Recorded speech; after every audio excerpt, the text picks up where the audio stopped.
Hello children, let me welcome you to the virtual class of the Brihan Mumbai Mahanagar Palika. My name is Shraddha teacher.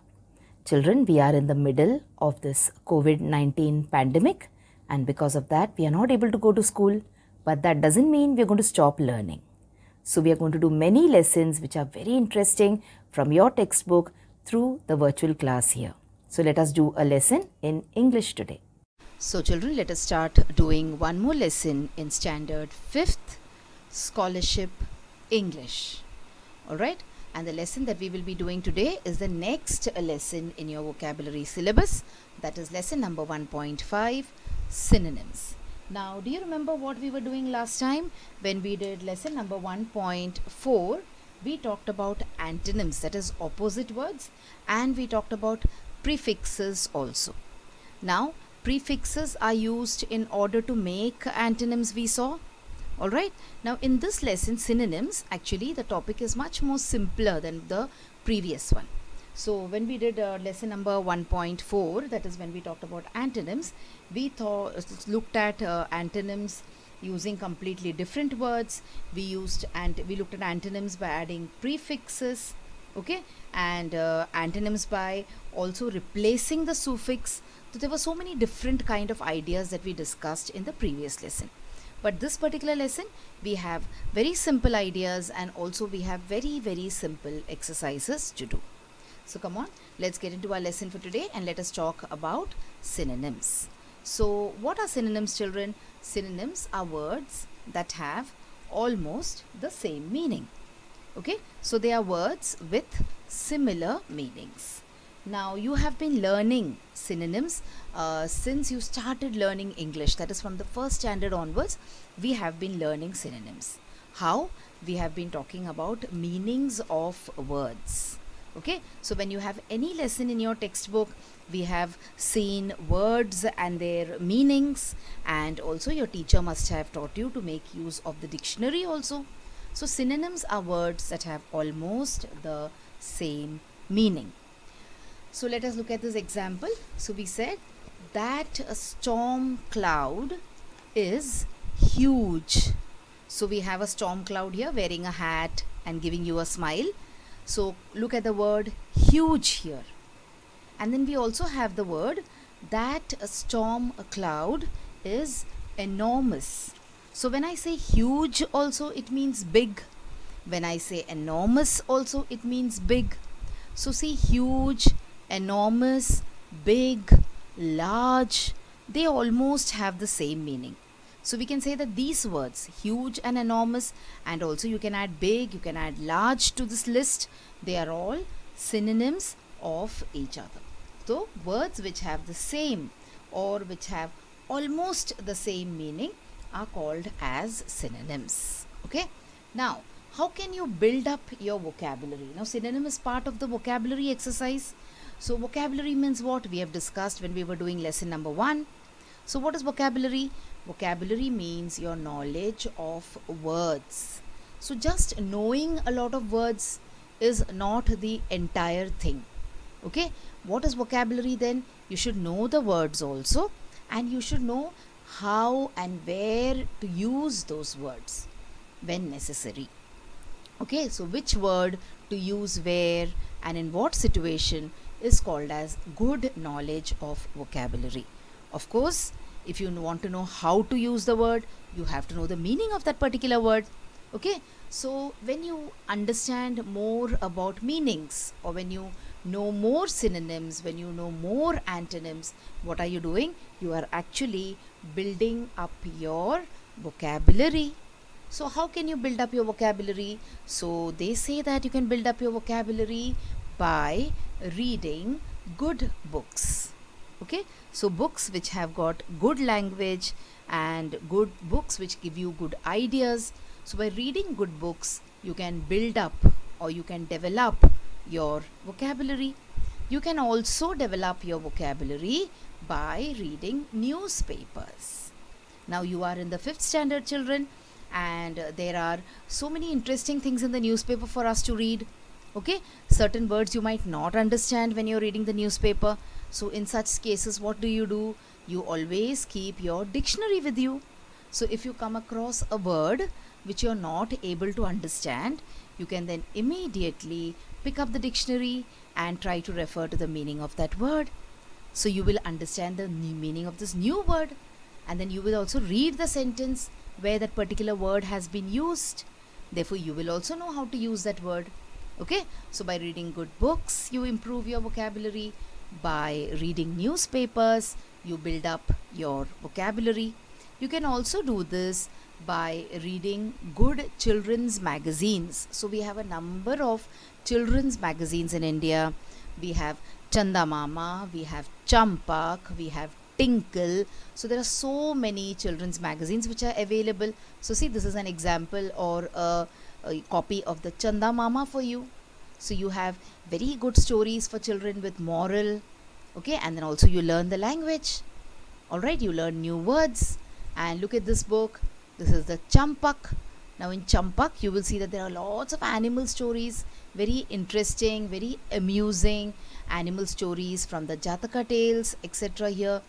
Okay, so by reading good magazines also, you can not only improve your English language, you can also build up on your vocabulary. So see, such an interesting picture, isn't it? There is a tall giraffe which is standing. It is eating leaves of a tree, and there are all these tiny animals, the cat, the leopard, the tiger, the monkey, who are playing slide on this giraffe's neck. So isn't it amusing? So try and read such books.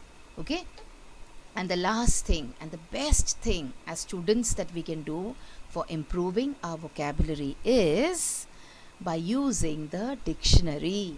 So to study any language, which is the best friend that you have? It is the dictionary. So always go to your best friend when you get stuck, when you're using the language. So these are all the different ways, children, in which you can improve your vocabulary.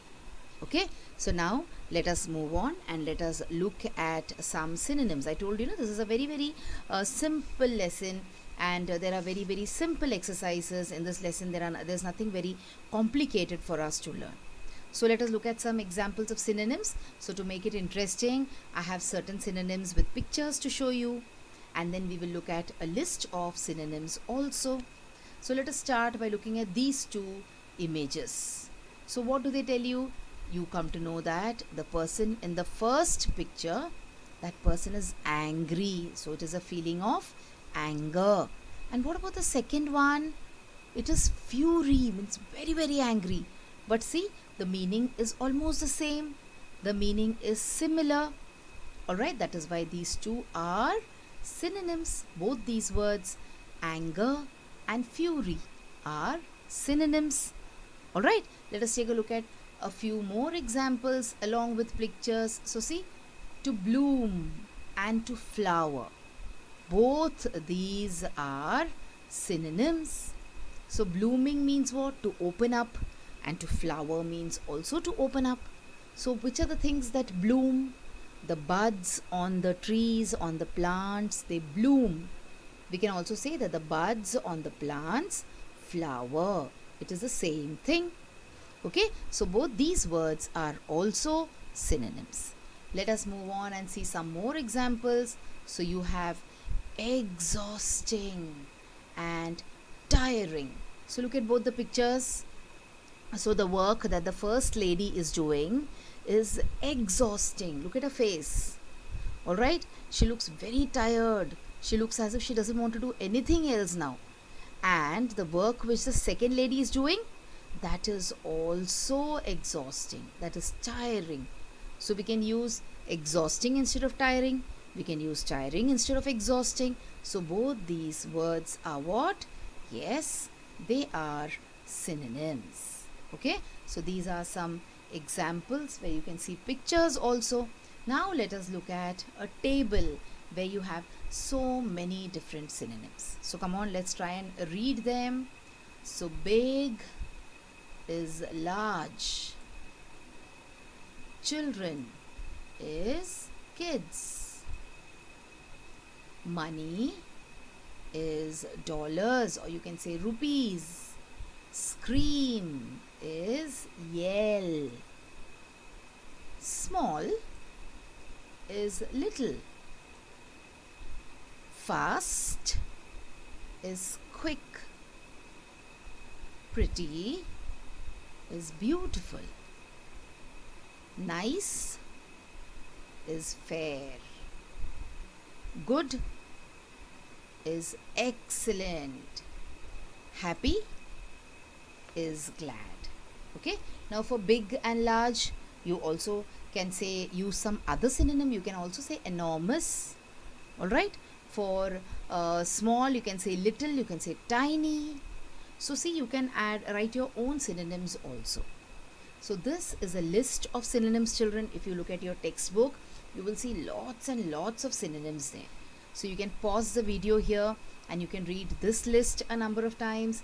You can also open your textbook and you can read the synonyms given there. So you have annoy, displease, arms, weapons, cheat, deceive, dangerous, perilous, error, mistake, false, untrue, and so on and so forth. So there are lots and lots of synonyms which are given in the textbook also.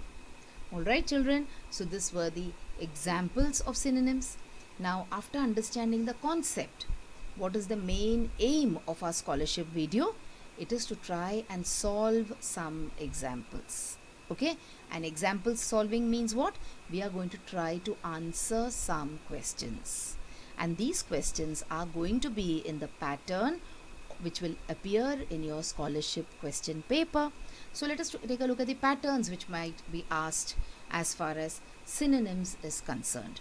So you have pattern 1, pick out the word which is not similar in meaning to the given word. So here in a way you have to pick up the antonym of the word which will be given to you. So you have to pick up the word which is not similar. Okay, pattern 2, find the word similar in meaning to the following word. So the word they will give you, you have to find out the word which is a synonym of that particular word. And the third and final pattern that will be asked is, pick out the word that is the synonym of the underlined word. So there will be a sentence, and in that sentence there will be one particular word which is underlined. So you have to pick up the synonym of that particular underlined word. Okay, now there is a slight difference between the second and the third question. In the second question, the word will be given to you and you have to pick up the synonym. In the third question, there will be a sentence. So see, you will also learn how to use the words in sentences. Okay, so these are the 3 patterns of questions that could be asked based on this particular topic. So let us now move on and try to see some examples.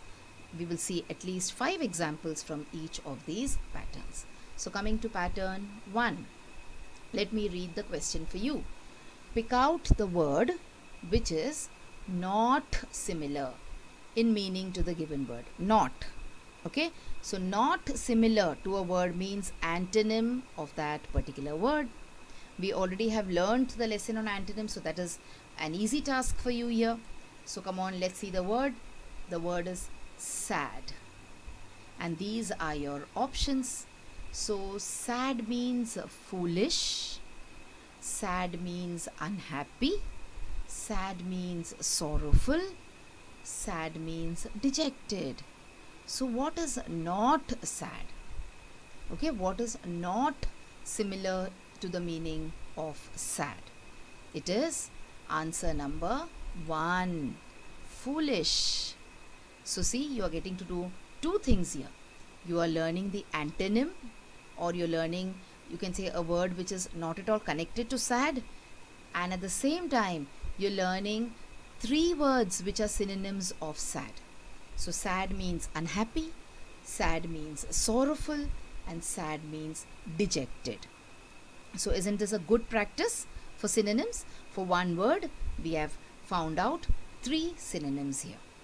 Similarly, now let's go to exercise 2 or example 2 in exercise 1. So you have sleep. So sleep means doze, slumber, nap, or arise. Which do you think is not similar to sleep? Which is the antonym of sleep, you can say? or which is not a synonym of sleep. So it is answer number, yes, 4. Okay, now children, let me once again repeat it. I will repeat it in each video that I put out. Whenever you have these questions coming up in front of you, always pause the video and try to find out the answers, yes, yourself.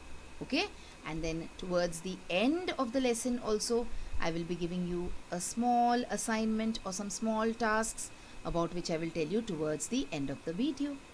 Okay, so here sleep means to doze, sleep means a slumber, sleep means a nap, and sleep doesn't have anything to do with arise. In fact, arise is the opposite of sleep. Let us come to pattern 1, example 3. Look at this word, it is tranquil. So what is the meaning of tranquil? Let us see the options and let us find out what is not matching with the word tranquil. So is it serene? Is it calm? Is it hurried? Or is it peaceful? So tranquil does not mean what? Which is the word which is not similar in meaning to the word tranquil? It is the word hurried. Okay, tranquil means something very peaceful, something very calm, something very serene. And the opposite of calm and peaceful is what? Hurried.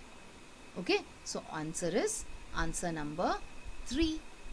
Let's move on and let us look at example 4 in pattern 1.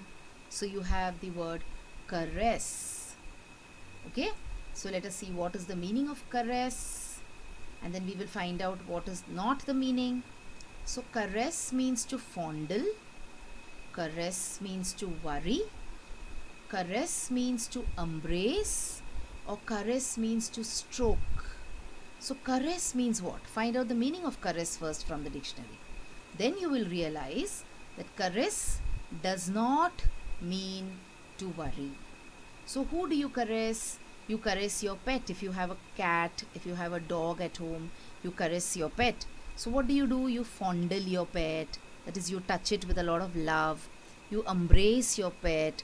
You stroke your pet. Okay, you touch its back. You touch its skin. So caress means to love, to show love to someone by touching that person. So worry has got nothing to do with caress. Let us come to the last and final example in this pattern. So the word is lavish. So what does lavish mean and what does lavish not mean? So is it abundant? Is it liberal? Is it generous? Or is it economical? So what does lavish mean here? Then you will know what does lavish not mean. Okay, so which one is the answer? It is answer number 4. So lavish means abundant, liberal, generous. So lavish means not economical. Okay, so that is why economical is not a similar meaning. Now for example, we say they gave a very lavish party. So lavish here means they spent lots of money and they did not worry about money. Whereas if you say they had a very economical function, that means they spent as little money as possible. Okay, so you can say in one word the opposite of lavish will be economical. So this was, children, pattern 1 from the lesson synonyms. Let's move on and look at pattern 2 now. So you have find the word similar in meaning to the following word. Very simple exercise. You have to find out the synonym of the word which is given to you. So let's see the word. The word is gain. Let's look at the options. So you have spend, ugly, profit and pretty. So which is the meaning of gain? Gain means to profit from something. He gained something means he got something which was a profit to him. Alright, let us come to the next question. Question 7 in pattern 2. Annual means what? Does it mean yearly? Does it mean bi-yearly? Does it mean biennial or does it mean always? What does it mean? Yearly. We have heard this word annual many a times, isn't it? They say annual function, annual meeting, annual exam means an exam which happens at the end of the year, yearly exam. Okay, so annual means yearly. Let us look at the next question in this pattern. So you have the word sparse. Sparse. So is it extra? Is it scanty? Is it fight? Or is it separate? So what is the answer, children? It is answer number 2, scanty. You say she's got sparse hair, or the grass was very sparse, means it was very scanty. There was very less grass on the ground. There was very less hair on her head. Okay, now you will wonder that what if I get a word which I have never seen before? So how will I know what is similar in meaning? Children, there is no shortcut to this. You have to keep on reading. So the more you read, the more you will be exposed to new words, and then the more better you will be able to answer your paper. Okay, so let us move on and look at question number 9 in pattern 2. So you have prompt. So prompt means what? Talkative, decoration, quick or hurried. Prompt means quick. She promptly came when I called her. She quickly came when I called her. Prompt, quick means fast. Okay, at once. Last question in this pattern, question number 10, procure. So what is the meaning of procure? Is it heal? Is it acquire? Is it promise? Or is it cure? It is acquire. She procured the vegetables from the market, or she procured the ingredients from a good shop. Means she got it, she acquired it, she gathered it, you can say. Procure means to acquire something. Alright, children, so this was the second pattern. Now let us move on to the third and the last pattern. So pick out the word that is the synonym of the underlined word. So you have a sentence here, and one of the words in the sentence is underlined. Okay, and let us see what the meaning of this word could be. So the man was a famous lawyer. And what is the meaning, possible meaning of famous? So is it obscure? Is it sacred? Is it civilized or renowned? So famous means renowned, famous. Okay, APJ Abdul Kalam was a famous scientist. He was a renowned scientist. Many people knew about him and many people appreciated his work. Coming to question number 12 in pattern 3, it is futile to worry about the future. So you see, sometimes when you read the sentence, you will be able to know what the meaning is by guessing. Okay, so worrying about the future, is it an exercise which is going to help you? Because none of us know what the future is, and none of us have any control over our future also. So it is futile to worry about the future could mean that it is feasible to worry about our future, means it is profitable to worry about the future. It is useless to worry about the future. It is wise to worry about the future. It is surmise to worry about the future. So the answer is, it is useless. Okay, because we don't know anything about the future. It is very unpredictable. We do not know what is going to happen the next moment. So it is futile, means it is useless to worry about the future. Coming to the next question, we have the man who died was very affluent. Okay, now in this sentence, children, it is a little difficult to guess what the meaning of the underlined word affluent could be. So don't take it for granted that in every sentence you will be able to guess what the meaning is. Okay, so here there are chances that affluent could mean sick, it could mean rich, it could mean poor, it could mean anything. So come on, let's see what the options are. Option number 1 is wealthy, affluent, worthy, poor. So see, any one of it could be the meaning. So you have to know the exact meaning of affluent, then you cannot guess. Alright, so let's see what the answer is. It is wealthy, rich. The man who died was very rich. Okay, coming to the second last example. The girl was slender and pretty. Now see here, there are two words which you could connect with each other. Slender, they are saying, and they are saying pretty also. Okay, so let us see what slender could mean. So could it mean fair? Could it mean tall? Could it mean slim or weak? She was pretty, remember. So slender here would mean slim. It will not mean weak. Okay, because they are saying she was pretty also. So if you are looking very weak, you will not look pretty. So the answer is slender means slim, thin, but not very thin. Alright, thin enough to look beautiful, to look pretty. And the last example that we have for today, the last question is, the minister seldom told lies. So now here we will, let us take it for granted that the minister here means the minister in a church or a priest in a church.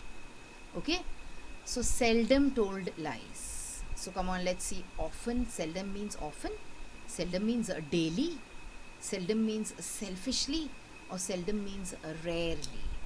So daily we can rule out, because we cannot say that one person tells lies every day in his life. So then, is it often, is it selfishly, or is it rarely? Answer is answer number 4, rarely. Okay children, so this was lesson number 1.5 for you. That is the 5th lesson in the vocabulary unit, that is synonyms.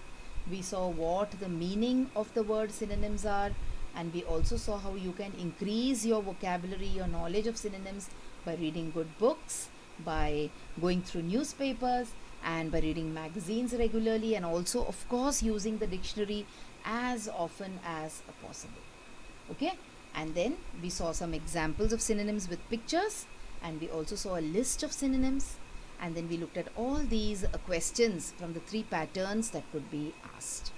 Now let me tell you what your tasks are after you watch the video. So children, now you have watched the video. So after you watch the video now, you will have to complete a few simple tasks. Now you might have watched the video on your computers or your laptops or your mobile phones. Now after you watch the video, what will you do? You will please go to the description box which is given below the video. So what is the description box? See, the description box looks like this. Alright, and after you go to the description box, you will see that there are a few questions there. Now what are these questions about? These questions are about the lesson that we just learned or the video that you just watched. So what will you do? You will think back properly about the lesson and you will try and answer these questions and note down the answers in your notebook if you want. Okay? After that, we have another task waiting. You will also click on the link which you will find in the description box to fill up the Google form. So now what is the Google form, children? It is nothing but a simple form. There are a few simple questions there about the video which you just saw and also about yourself. So these are the tasks now that you will have to complete after you watch each video.